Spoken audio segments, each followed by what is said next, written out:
उद्धव श्री कृष्ण के साथ सारथी के रूप में बचपन से ही रहे हैं। उद्धव श्री कृष्ण की लीलाओं और महिमाओं से भली भांति परिचित थे। इसके बावजूद भी उन्होंने श्री कृष्ण से कभी कोई वरदान नहीं मांगा। लेकिन श्री कृष्ण को लेकर उद्धव के मन में कुछ शंकाएं जरूर थीं, जिसे शांत करने के लिए उन्होंने कृष्ण से कड़वे प्रश्न किए। कृष्ण ने भी उद्धव के सवालों का जवाब दिया। कृष्ण और उद्धव के इसी संवाद और प्रश्न उत्तर को उद्धव गीता कहा गया। उद्धव का सवाल: हे कृष्ण, महाभारत के घटनाक्रम में कई बातों को मैं नहीं समझ पाया, क्योंकि आपके उपदेश अलग रहे और व्यक्तिगत जीवन कुछ अलग ही दिखता रहा। क्या आप मुझे इसका कारण बताकर मेरी जिज्ञासा को शांत करेंगे? श्री कृष्ण का उत्तर: उद्धव, मैंने कुरुक्षेत्र के युद्ध मैदान में अर्जुन को जो कुछ भी कहा वह भगवद गीता थी, और आज जो कुछ तुम मुझसे जानना चाहते हो और उसका मैं जो भी तुम्हें उत्तर दूंगा वो उद्धव गीता के नाम में जानी जाएगी। तुम्हें जो भी पूछना है बेझिझक पूछो, मैंने तुम्हें यह अवसर दिया है। उद्धव का सवाल: हे कृष्ण, सबसे पहले मुझे ये बताइए कि सच्चा मित्र कौन होता है?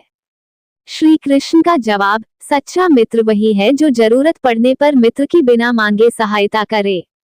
उद्धव का सवाल: हे कृष्ण, आप तो पांडवों के आत्मीय प्रिय मित्र थे। आजाद बांधव के रूप में उन्होंने भी हमेशा आप पर भरोसा किया। आप महान ज्ञानी और भूत, वर्तमान व भविष्य के ज्ञाता भी हैं। लेकिन आपने सच्चे मित्र की जो परिभाषा मुझे दी है, क्या आपको नहीं लगता कि आपने उस परिभाषा के अनुसार कार्य नहीं किया? आपने युधिष्ठिर को द्यूत जुआ खेलने से क्यों नहीं रोका? यदि आपने उन्हें नहीं भी रोका, लेकिन आपने भाग्य को भी धर्मराज के पक्ष में भी नहीं मोड़ा। अगर आप चाहते तो धर्मराज युधिष्ठिर जीत सकते थे। आप कम से कम उन्हें धन, राज्य और खुद को हारने के बाद तो रोक ही सकते थे।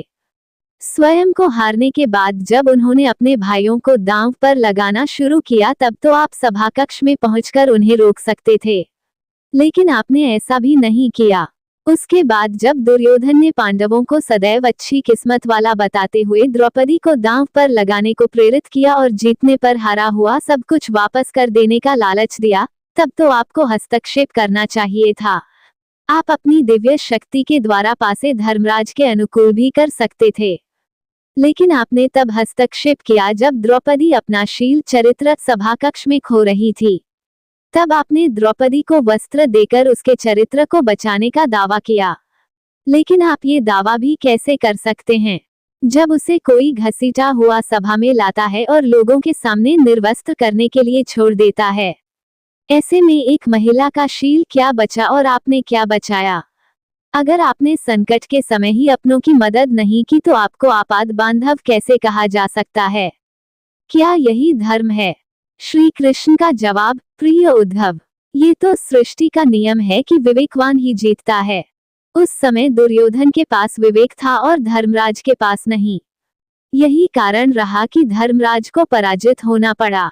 दुर्योधन के पास जुआ खेलने के लिए धन तो बहुत था, लेकिन उसे पासों की समझ नहीं थी। इसलिए उसने अपने मामा शकुनी का द्यूत क्रीड़ा जुआ खेलने के लिए उपयोग किया। यही विवेक कहलाता है।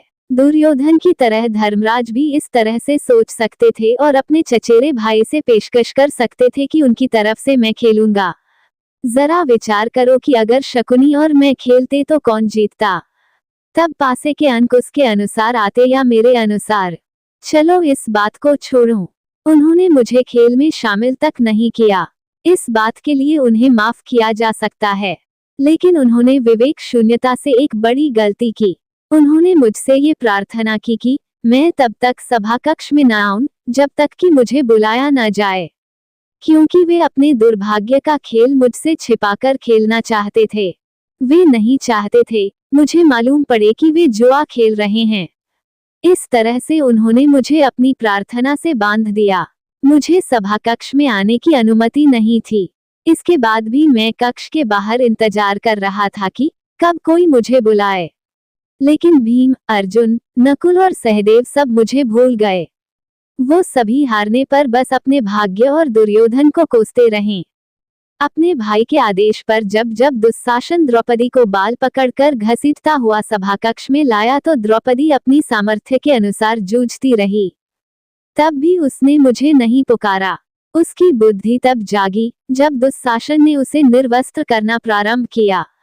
जब द्रौपदी ने स्वयं पर निर्भरता छोड़कर हरि हरि अभयम कृष्णा अभयम की गुहार लगाई, तब मुझे उसके शील की रक्षा का अवसर मिला।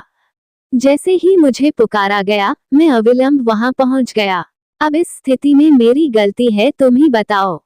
उद्धव का सवाल। कान्हा, आपका स्पष्टीकरण प्रभावशाली तो है, लेकिन मुझे ये पूर्ण संतुष्ट नहीं करता। क्या मैं एक और प्रश्न पूछ सकता हूँ? कृष्ण की अनुमति से उद्धव ने पूछा। इसका अर्थ ये हुआ कि आप तभी आओगे जब आपको पुकारा जाएगा। क्या संकट से घिरे अपने भक्त की मदद करने आप स्वतः नहीं आएंगे? श्री कृष्ण का जवाब। उद्धव, इस सृष्टि में हर व्यक्ति का जीवन उसके स्वयं के कर्मफल के आधार पर संचालित होता है। न तो मैं इसे चलाता हूँ और न ही इसमें हस्तक्षेप करता हूँ। मैं केवल एक साक्षी हूँ। मैं सदैव तुम्हारे समीप रहकर जो हो रहा है उसे देखता हूँ और यही ईश्वर का धर्म है।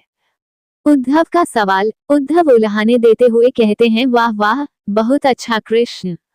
यानी इसका अर्थ ये हुआ कि आप हमारे नजदीक रहकर हमारे सभी दुष्कर्मों का निरीक्षण करते रहेंगे।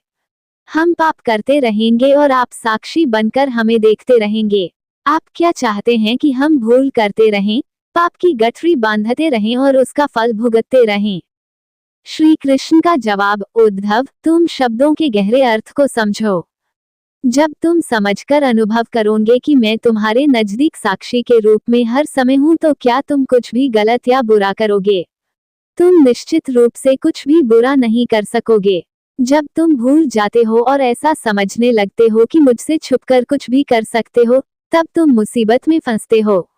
धर्मराज का अज्ञान भी यही था कि उसने यह मान लिया कि वो मेरी जानकारी के बिना जुआ खेल सकता है।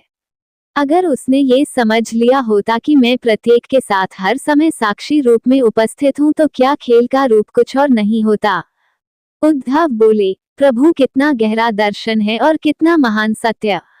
प्रार्थना और उपासना से ईश्वर को अपनी मदद के लिए बुलाना महज हमारी पर भावना है। लेकिन जैसे ही हम यह विश्वास करना शुरू करते हैं कि ईश्वर के बिना पत्ता भी नहीं हिलता, तब हमें साक्षी के रूप में उनकी उपस्थिति स्वतः महसूस होने लगती है। लेकिन गलती तब होती है जब हम इसे भूलकर दुनियादारी में डूब जाते हैं।